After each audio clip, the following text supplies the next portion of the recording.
Happy New Month, guys. I wish you pleasant and successful month of May 2026. This morning, I want to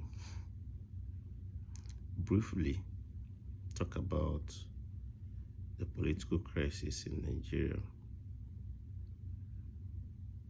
especially as we gear towards 2027 general election. Well, after the Supreme Court ruling yesterday, I'm sure that many groups are still celebrating, but there has been a trend that after each Supreme Court ruling, the crisis always continue. And it seems that both the complainant and the defendant misinterpret this ruling.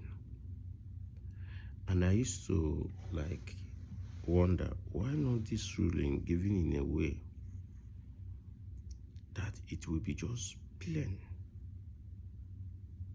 for everybody to understand? Like the case in People Democratic Party fashions. Yes, we understand the ruling that the Supreme Court void the Ibadan Convention. Also, there was also a ruling that the Supreme Court did not recognize Chris Anyanwu fashion of the PDP. But we see Chris Anyanwu celebrating that they won. It happened in the Labour Party power tussle. After Supreme Court ruling, Julius Abure was celebrating, and now this man was celebrating that they won. I wish that this ruling will be done in a way, will be given in a way that it spells out everything.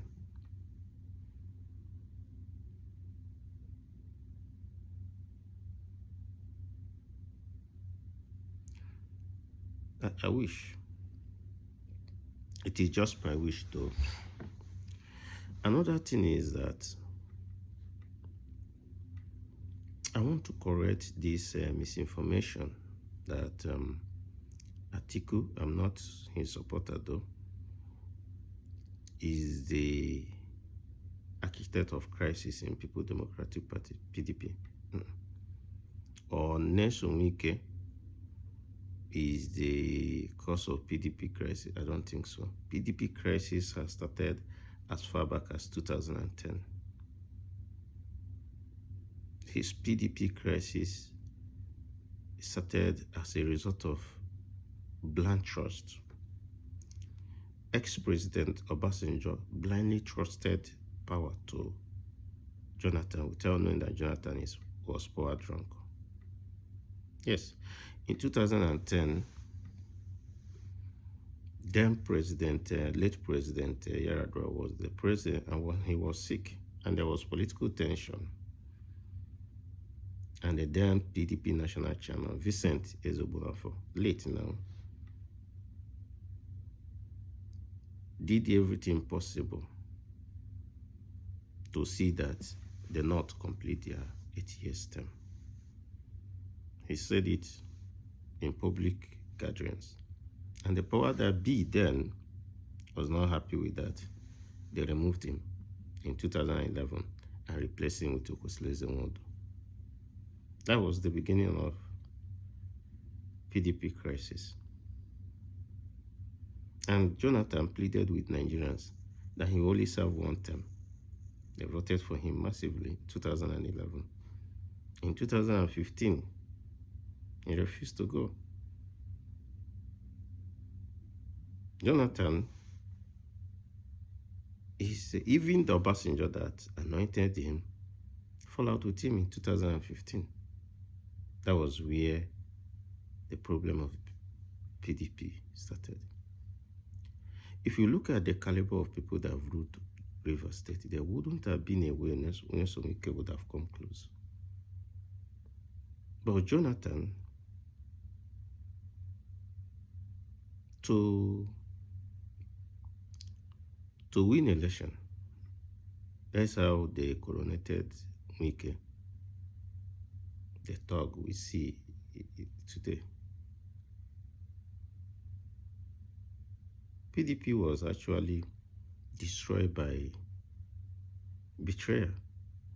And I think that was why people that learned from it, like El-Rufai, was fighting anybody to allow power to move to the south. It's just that in Nigeria, the whole lot of misinformation, and it's affecting us. It's affecting the people. And that is basically why this channel was born.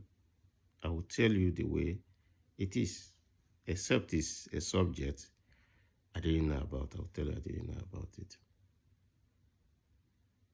But if it's a subject I know, I will tell you the way it is.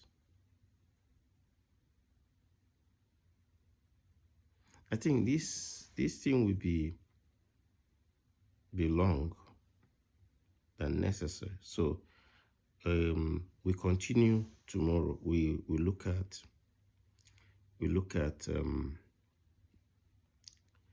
if there is a way forward for opposition. Like I say, I'm not a member of political power, any political party, and I will just say it the way it is, other than, and I was not paid by any political party to promote them. No matter the candidate I support, I'm not paid for it, and I will say the truth. I know my truth, because it is very difficult now in Nigeria to get the truth. So we'll continue tomorrow. We'll talk about how the PDP crisis continued from that time till now, and we look at the chances other political party has, and what game plan probably the ruling party APC has for 2027 election. Thank you.